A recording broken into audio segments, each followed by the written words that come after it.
का, लेकिन उससे पहले एक नजर सुर्खियों पर। लखनऊ में सीएम योगी ने बांटे नियुक्ति पत्र। यूपी पुलिस और प्रोन्नति बोर्ड से चयनित हुए पुलिसकर्मी। लोक भवन में कार्यक्रम का हुआ आयोजन। कल लखनऊ गोरखपुर के बीच शुरू होगी Vande Bharat train. PM Modi train को दिखाएंगे हरी झंडी। कार्यक्रम की तैयारियों में जुटा प्रशासन।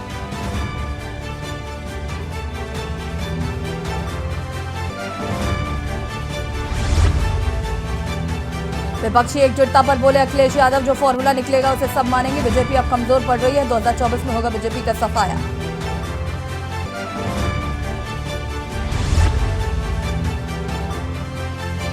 आजम खां भड़काऊ भाषण मामले में बहस पूरी। कोर्ट 15 जुलाई को सुनाएगी अपना फैसला। 2019 लोकसभा चुनावी सभा में दिया था भड़काऊ भाषण। यूपी के कई जिलों में भारी बारिश का अलर्ट। आईएमडी ने 11 जिलों में जारी किया ऑरेंज अलर्ट। 38 जिलों में तेज बारिश का येलो अलर्ट जारी।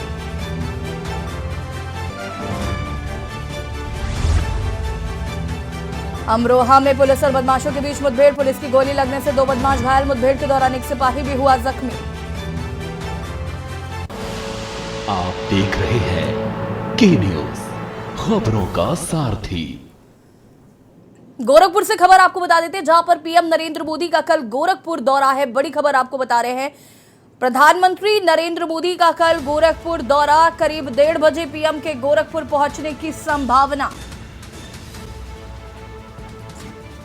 एयरपोर्ट से सीधा गीता प्रेस जाएंगे पीएम मोदी। गीता प्रेस के शताब्दी वर्ष समापन समारोह में होंगे सम्मिलित। लोगों को संबोधित भी करेंगे पीएम मोदी।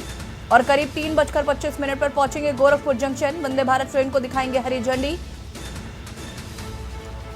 ट्रेन का अवलोकन करेंगे प्रधानमंत्री नरेंद्र मोदी।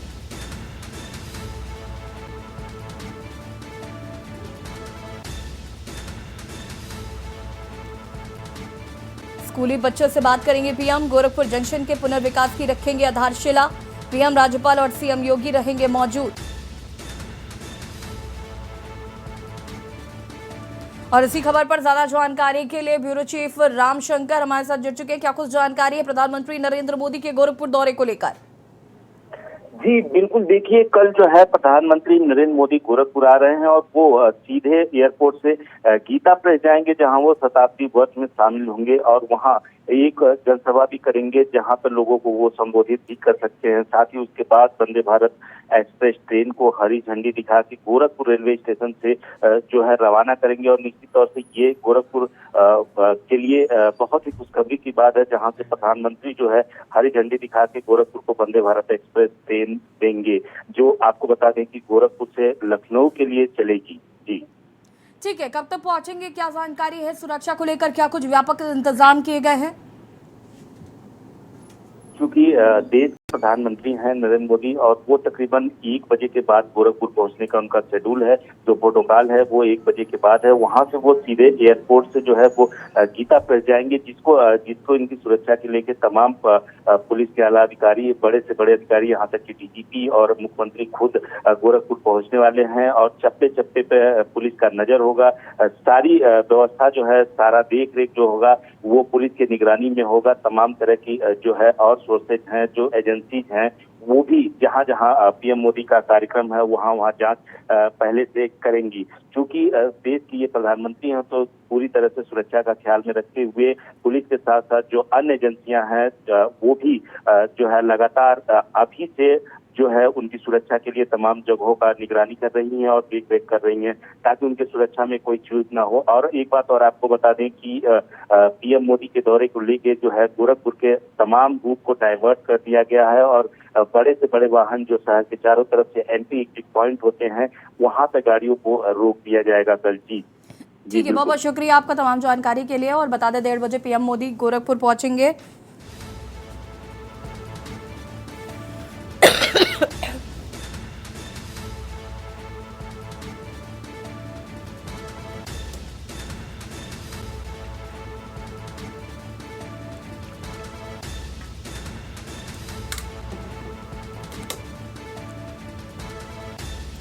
प्रधानमंत्री नरेंद्र मोदी का गोरखपुर दौरा। आपको बता दें कि तमाम तैयारियां उनके दौरे को लेकर की गई हैं। अमेठी से खबर आपको बता देते, जहां पर बाराबंकी की सुबह थाने की पुलिस पर आरोप।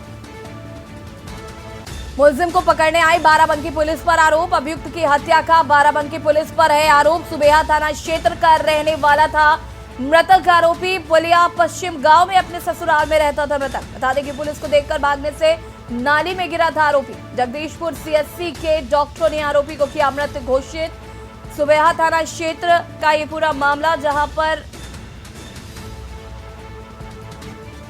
मुलजिम को पकड़ने आई थी बाराबंकी पुलिस पर हत्या का आरोप।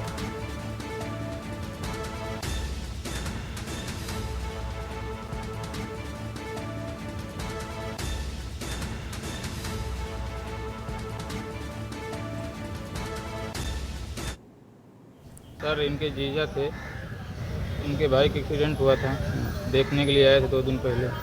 अब इनके गांव का क्या मामला था, क्या केस चल रहा था। सुबह 6 बजे पुलिस ने छापा मारी, मेरे घर पूरे परिवार के घर में छापा मारी, कहीं पाए नहीं मुलजिम को। जी हमारे घर के बाजू का मामला था। उसके बाद में सुबह में गई 6 बजे पुलिस घर पे छापा मार दिया। मैं बोला सर जी क्या हुआ? कहाँ की पुलिस छापा मारी थी? ये था वहाँ से ब्याह का। अच्छा। और हमारा गांव पलिया पश्चिम है। और यहाँ पे सुबह में पुलिस छापा मारी तो मैं बोला सर जी क्या हुआ? बोलते हैं कि कोई भाग के गया। मैं बोला नहीं सर। उसके बाद में मैं उठा, कपड़े लगता पहना, बाहर देखा तो दौड़ा दौड़ा के उसको मार रहे थे। लखनऊ से खबर, जहां पर प्राइमरी के बच्चे भी पढ़ेंगे हिंदी व्याकरण। यूपी राज्य शिक्षा संस्थान तैयार कर रहा है रूपरेखा। आपको बता दें कि प्राइमरी के बच्चे पढ़ेंगे हिंदी व्याकरण। यूपी राज्य शिक्षा संस्थान तैयार कर रहा है रूपरेखा। प्राइमरी के बच्चे भी पढ़ेंगे हिंदी व्याकरण। बच्चों में व्याकरण की समझ बढ़ाने के लिए हो रही है पहल।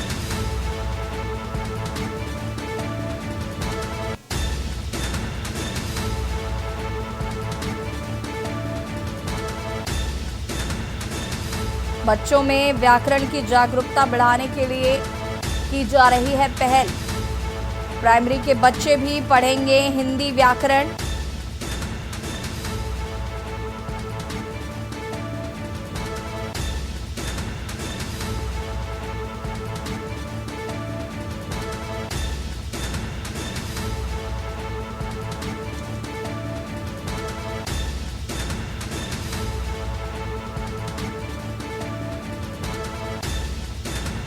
प्राइमरी के बच्चे भी पढ़ेंगे हिंदी व्याकरण। बच्चों में व्याकरण की समझ बढ़ाने के लिए हो रही है पहल। बिजनौर से खबर आपको बता देते हैं, जहां पर महिला का शव मिलने से मची सनसनी। आम के बाग में महिला का शव मिलने से मचा हड़कंप। राहगीरों ने पुलिस को सूचना दी और सूचना के बाद पुलिस ने जांच पड़ताल शुरू कर दी है। अफजलगढ़ थाना क्षेत्र के सिरवासू चंद का ये पूरा मामला बताया जा रहा है। राहगीरों ने पुलिस को दी सूचना, जांच पड़ताल पुलिस ने की शुरू। बड़ी खबर आपको बता रहे हैं, जहां पर आम के पेड़ के पास मिला महिला का शव।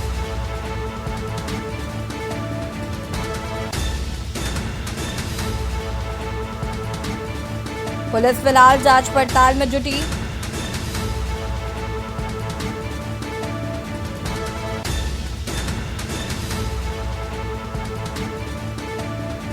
राहगीरों ने दी थी पुलिस को सूचना।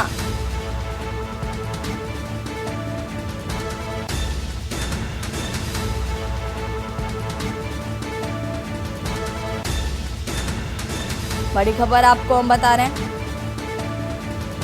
बिजनौर से खबर, जहां पर एक महिला का शव मिला। और इसी खबर पर ज्यादा जानकारी के लिए संवाददाता जहीर अहमद हमारे साथ जुड़ चुके हैं। जहीर, क्या कुछ जानकारी घटना को लेकर?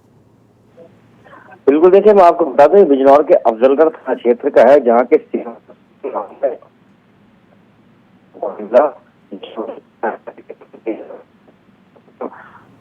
जाहिर की आवाज हम तक नहीं आ पा रही है, फिर से संपर्क करने की कोशिश करते हैं। राहगीरों ने पुलिस को दी सूचना, यहाँ पर जांच पड़ताल पुलिस द्वारा शुरू की गई है। और आपको बता दें कि फिलहाल पुलिस इस मामले में जांच पड़ताल कर रही है कि आखिर ये शव किसका है और इसको लेकर यहाँ पर पूछताछ की जा रही है।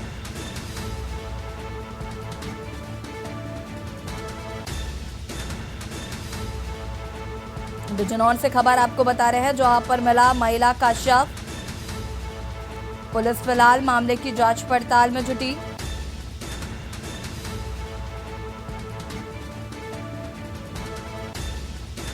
पुलिस कर रही है मामले की जांच पड़ताल।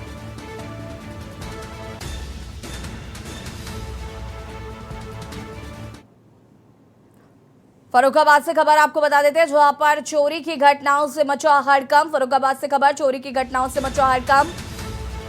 चोरी की घटनाओं पे नहीं लग पा रहा है अंकुश, पुलिस हो रही है नाकाम साबित।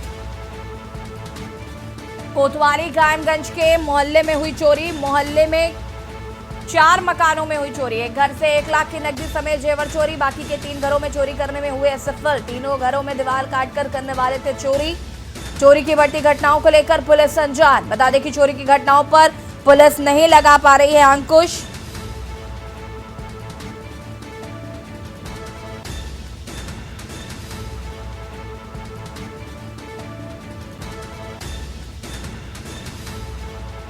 चोरी की घटनाओं पर पुलिस नहीं लगा पा रही है अंकुश।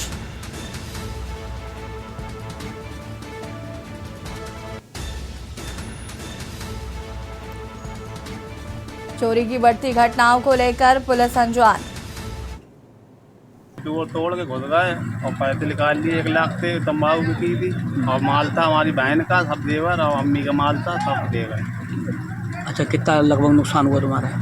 नुकसान क्या, करीब 2 लाख के आसपास हो गया। 2-2.5 लाख का माल तो पुराना था, वो तो अब तो महंगा ही। और 1 लाख नकदी था, 7 बहन के थे हमारे, 25,000 हमारे थे। मेरठ से खबर, जहां पर करंट लगने से 11 वर्षीय किशोर की मौत हो गई। आपको बता दें कि बिजली के खंभे में करंट उतरने से हुआ हादसा। किशोर की मौत से उसके परिजनों में मचा कोहराम। कुम्हारन मोहल्ले में जर्जर खंभे में उतरा था करंट। लोगों का आरोप कि खंभे में आए दिन उतरता है करंट। शिकायत करने के बाद भी नहीं जागा विद्युत विभाग। विद्युत विभाग जागता तो नहीं जाती मासूम की जान। थाना सरधना क्षेत्र के कुम्हारन मोहल्ले का यह पूरा मामला बताया जा रहा है। शिकायत करने के बाद भी नहीं जागा विद्युत विभाग। बता दें कि खंभे में करंट उतरने की वजह से मासूम की हुई मौत।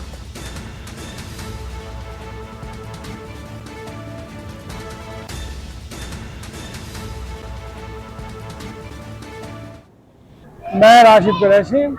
आज यहाँ ऊंचापुर कुम्हारान में एक खंभा है बिजली का, इसके अंदर एक करंट था।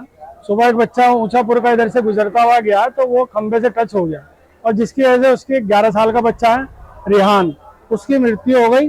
और ऊंचापुर का रहने वाला है, उसके पिताजी का नाम इरशाद अहमद। और इसी खबर पर ज्यादा जानकारी के लिए संवाददाता राजू शर्मा हमारे साथ जुड़ चुके हैं। राजू, क्या कुछ जानकारी इस पूरी घटना को लेकर? हाँ बिल्कुल, देखिए यसी मैं आपको बता दूं कि मेरठ के सरधना थाना क्षेत्र के एक मोहल्ले में विद्युत खंभे में उतरे करंट की वजह से 11 वर्षीय किशोर की मौत हो गई। किशोर की मौत से उसके परिजनों में हड़कंप मचा हुआ है। वहीं सूचना पर पहुंची पुलिस ने शव को कब्जे में लेकर पोस्टमार्टम के लिए भेज दिया। वहीं परिजनों और मोहल्ले वासियों का आरोप था कि जो खंभा है उसकी कई बार विद्युत विभाग में शिकायत की गई, लेकिन शिकायत का अधिकारियों ने संज्ञान नहीं लिया और जिसकी वजह से कल ये बड़ा हादसा हो गया। फिलहाल परिजनों में मातम। अधिकारियों से बातचीत की आपने, क्या कुछ कहना है उनका कि आखिर क्यों इतनी लापरवाही की गई और शिकायत करने के बावजूद भी क्यों इस ओर ध्यान नहीं दिया गया, और ये जो घटना घटी है इसका जिम्मेदार कौन है? बिल्कुल, देखिए विद्युत विभाग के एक्शन से जब हमारी इस संबंध में बात हुई तो उनका कहना था कि इस पूरे प्रकरण में जो क्षेत्रीय जई है उसको निलंबित कर दिया गया है। वहीं विभागीय जांच भी बैठा दी गई है। साथ ही 24 घंटे के अंदर खंबे को बदलवाने का आश्वासन भी क्षेत्रीय लोगों को दिया है। वहीं परिजन अब विद्युत विभाग पर आरोप लगा रहे हैं और मुआवजे की मांग कर रहे हैं। ठीक है, बहुत बहुत शुक्रिया आपका तमाम जानकारी के लिए। और बता दें आपको कि करंट लगने से 11 वर्षीय किशोर की मौत हो गई। विद्युत विभाग फिलहाल मौन है। विद्युत विभाग की बड़ी लापरवाही सामने आई है। बागपत से खबर आपको बता देते हैं, जहां पर बारिश से खुली खेकड़ा नगर पालिका की पोल। बता दें कि बाजारों और मुख्य सड़कों पर भारी जल भराव। बागपत से खबर, जहां पर बारिश ने खोली नगर पालिका की पोल। दुकानों में पानी भरने से व्यापारी परेशान। मानसून से पहले नहीं की गई नालों की सफाई। कागजों में ही सिमट कर रह गई नालों की सफाई। खेकड़ा के मेन बाजार की सड़कें हुई जलमग्न और जल भराव का संज्ञान लेने नहीं पहुंचे जिम्मेदार। मानसून से पहले नहीं की गई सफाई, जिसकी वजह से जलभराव की स्थिति हो गई। खेकड़ा के मेन बाजार की सड़कें हुई जलमग्न। जलभराव की वजह से आम जनमानस को कई परेशानियों का सामना करना पड़ रहा है।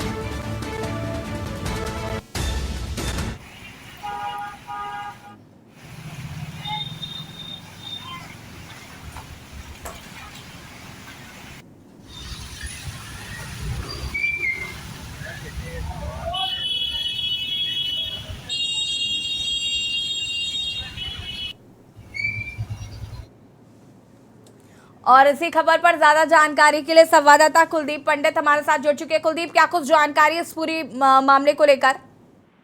जी यशी बता दूं मैं आपको, ये जो टीवी स्क्रीन पर टीवी पर जो चल रही है, आप देख रहे हैं किस तरह से जो तस्वीरें साफ बयान कर रही हैं कि किस तरह से जल भराव है और तालाब जैसा एक माहौल दिखाई दे रहा है कि जैसा तालाब में तब्दील हो रहा है। जो राष्ट्रीय राजमार्ग है, राष्ट्रीय राजमार्ग से ही जुड़ा हुआ ये खेगड़ा क्षेत्र है। और इसके साथ साथ बताना चाहूंगा कि पूरे जनपद के अंदर विभिन्न क्षेत्रों में हर तरफ जल भराव की स्थिति देखी जा रही है, क्योंकि पानी की निकासी न होने के कारण सभी पानी टोटल जो है रुका हुआ है।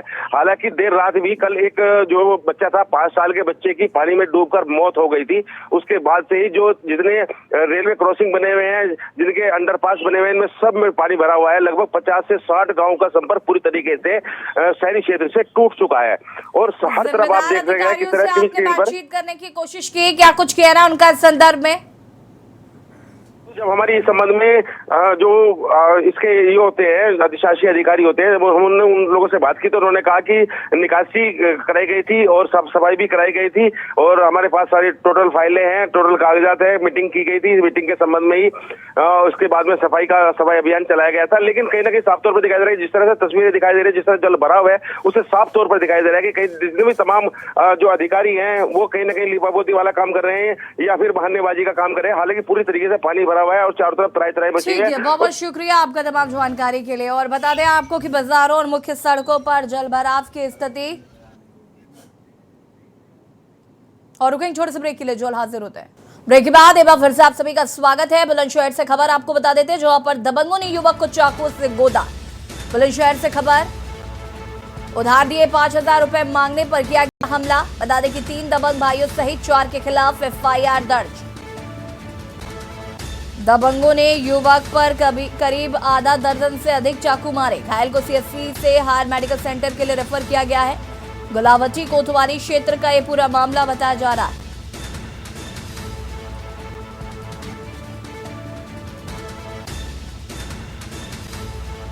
दबंगों ने युवक को आधा दर्जन से अधिक चाकू से किया वार।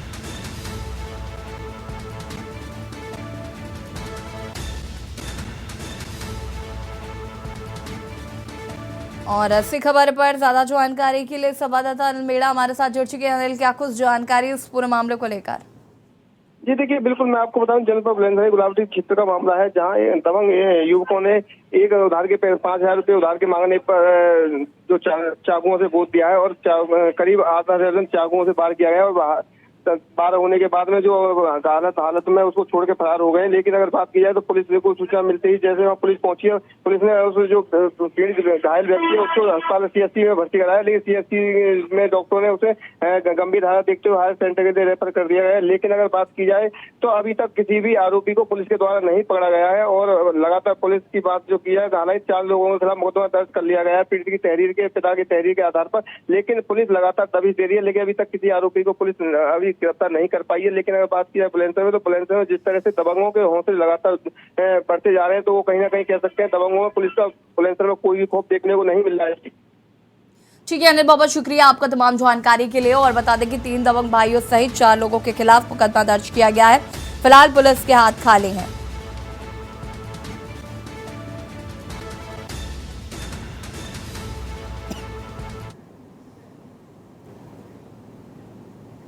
सिद्धार्थनगर से खबर आपको बता देते हैं, जहां पर चोरी करने आए युवक की ग्रामीणों ने की पिटाई। बता दें कि पिटाई से 30 वर्षीय युवक की हुई मौत। चोरी करने आए युवक की ग्रामीणों ने की जमकर पिटाई, जिसकी वजह से उसकी मौत हो गई। एसपी ने लिया घटनास्थल का जायजा। भवानीगंज थाना क्षेत्र के गोटुटवा गांव का पूरा मामला बताया जा रहा है। भवानीगंज थाना क्षेत्र के गोटुटवा गांव का ये पूरा मामला बताया जा रहा है।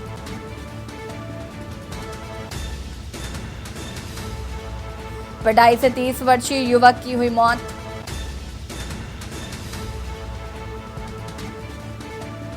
एसपी ने लिया घटनास्थल का जायजा।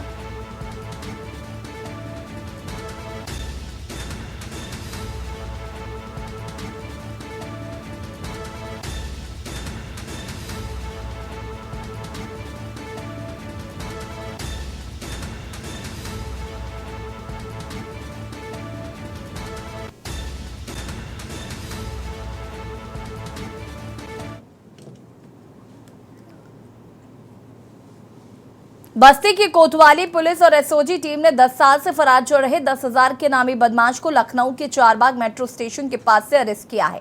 पकड़ा गया इनामी बदमाश अमेठी का रहने वाला है। बस्ती पुलिस को आधा दर्जन मुकदमों में 10 साल से इसकी तलाश थी। बस्ती जिले में बीते 10 सालों में पकड़े गए बदमाश से हत्या और लूट जैसी आधा दर्जन घटनाओं को अंजाम देकर फरार चल रहा था। 10,000 के इनामिया बदमाश दिनेश गिरी आखिरकार पुलिस के हत्थे चढ़ गया। बदमाश दिनेश गिरी अमेठी जिले के मठिया रिसौरा थाना जामू का रहने वाला है। जहां पर बस्ती पुलिस दर्जनों बार तलाश करने गई लेकिन उसका पता नहीं चल रहा था।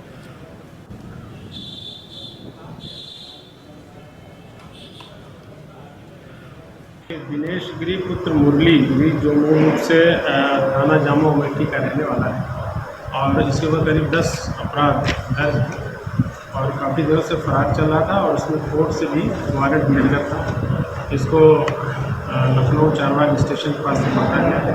इसमें हमारे एसओजी की टीम और थाने की टीम ने बड़ा सक्रिय योगदान दिया है और इसका 10,000 रुपये का पुरस्कार भी घोषित था। इसको गिरफ्तार करके जेल भेजा गया है और इसमें जो टीमें लगी थी उनकी प्रशंसा पुलिस अधीक्षक महोदय द्वारा भी की गई।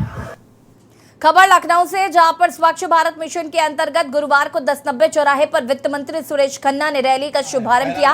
रैली 1090 चौराहे से प्रारंभ होकर लोहिया पथ होते हुए झंडीवाला पार्क नगर निगम मुख्यालय पहुंची। सुरेश कुमार खन्ना ने राजधानी के जनप्रतिनिधियों के साथ साथ विभिन्न संगठनों एवं समुदायों से स्वच्छता रैली में प्रतिभाग करने के लिए अपील की थी। इसी क्रम में वित्त मंत्री रैली में प्रतिभाग करने वाले लखनऊ वासियों, गणमान्य व्यक्तियों एवं आमजन को स्वच्छता के प्रति जागरूक करने के साथ स्वच्छता की शपथ भी दिलाई।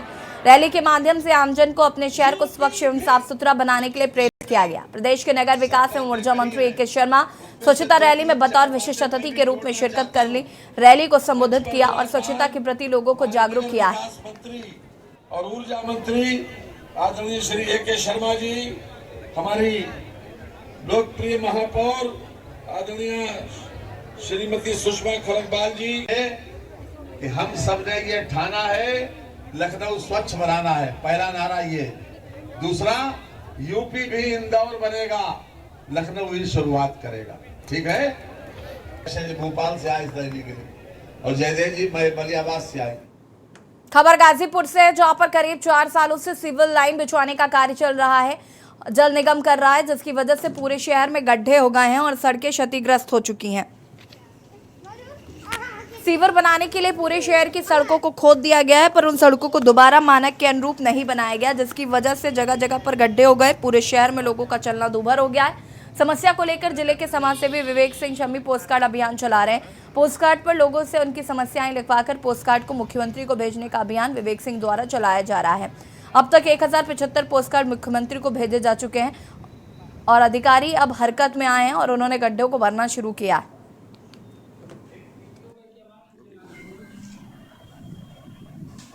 जैसे सीवर का जो कार्य हो रहा है 2 फेज में हो रहा है। एक हो रहा है फेज 1 और फेज 2। तो फेज 1 की लागत 35 करोड़ के आसपास है और फेज 2 का 109 करोड़ की है। इसमें जो है सीवर लाइन में सबसे ज़्यादा दिक्कत आ रही थी, सड़कों पे जो खुदाई करने के बाद सड़कें नहीं रिस्टोर हो पा रही थी।